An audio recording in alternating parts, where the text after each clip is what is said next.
aujourd'hui, lorsqu'on a un père qui est condamné à mort, on est définitivement et psychologiquement condamné à un exil, à une errance perpétuelle. Donc, il est vrai que ma mère étant suissesse, après la mort de mon père, nous avons été contraints de partir puisqu'il n'y avait plus aucune possibilité de vivre en Tunisie et encore moins de pouvoir ni travailler ni se nourrir. Donc ma mère suissesse a fait le choix de s'en aller. Mes autres sœurs de la première épouse sont restées en Tunisie. Et à partir de là, c'est l'image d'un père. Moi, je suis restée en Tunisie jusqu'à l'âge de 10 ans, incognito, puisque j'allais à l'école française Jeanne d'Arc. Mais depuis là, ça a été une vie de questionnement, une vie de tentative de compréhension. Pourquoi ce père s'est engagé, comment il s'est engagé, pour quelle cause. Donc, très, très jeune, j'ai commencé à découvrir, si vous voulez, l'engagement, le sacrifice d'une vie. J'ai vu ce père éternellement sur les photos, en mode figé sur les photos. J'ai découvert ce père à travers la tradition orale de ce qu'on nous racontait.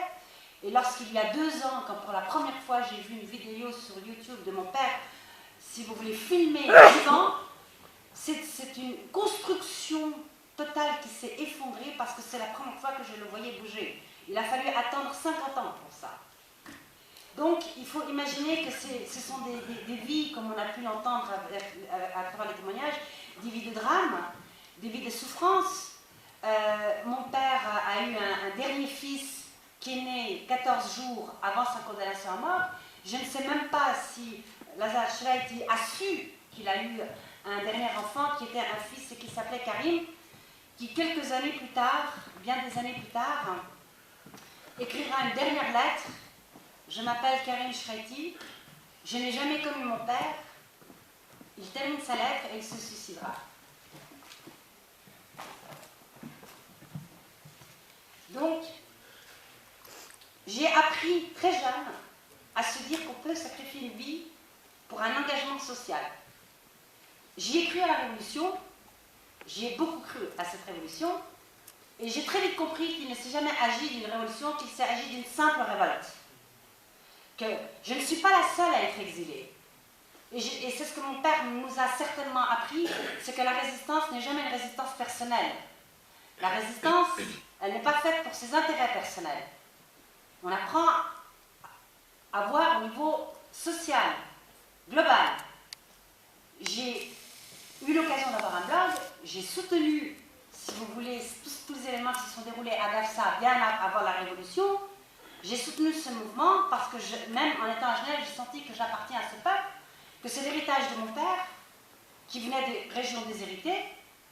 Et donc, on a très vite compris qu'il s'est agi d'une révolte et non pas d'une révolution, parce qu'une révolution, c'est quand les choses elles changent. C'est quand les systèmes changent. On a changé les têtes, on n'a pas changé les systèmes. Aujourd'hui, on peut dire que tout est resté, si vous voulez, comme avant, voire pire. On continue l'injustice sociale, on continue la corruption, et je dis, je ne suis pas la seule à être exilée. Quand on est dans un pays où on n'a pas accès, si vous voulez, à une certaine justice sociale, on n'a pas accès à la santé, on est dans les régions défavorisées, nous sommes tous devenus des exilés d'un système corrompu qui laisse une grande marge de la population de côté. Donc ce carnet perpétuel de l'exil, il est là, constamment, et se dire, non seulement ce père, demain ça fera 50 ans qu'il est au fond de la fosse commune, on nous a promis des recherches très discrètes, très secrètes, on aurait au moins pu s'attendre à ce qu'il y ait des observateurs extérieurs pour nous dire qu'est-ce qui se passe. Est-ce que ce père, est-ce que ces condamnés à mort vont encore une fois devenir l'objet de manipulation? L'exil, c'est aussi empêcher un peuple d'avoir accès à son histoire. On n'a pas accès aux archives, il faut aller en France, il faut aller aux États-Unis, il faut aller en Italie pour savoir ce qui s'est passé en Tunisie. On nous a volé notre histoire, on nous vole notre histoire. Comment est-ce qu'un peuple peut se construire et avoir une construction identitaire quand ses racines sont totalement cachées, enfouies? Et ce n'est pas seulement l'image de la fosse commune des condamnés à mort, c'est qu'il y a tout un pan de l'histoire tunisienne qui est mise dans une fosse commune. La révolution, ça aurait été ça, ça aurait été de dire maintenant on a droit à notre histoire. On a besoin de se construire, on a besoin d'une identité nationale. Au lieu de cela, on continue, on triche, on ment, on manipule, on se laisse récupérer.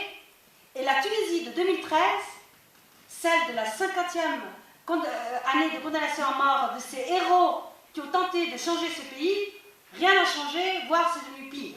Nous sommes devenus tous les lieux de la récupération.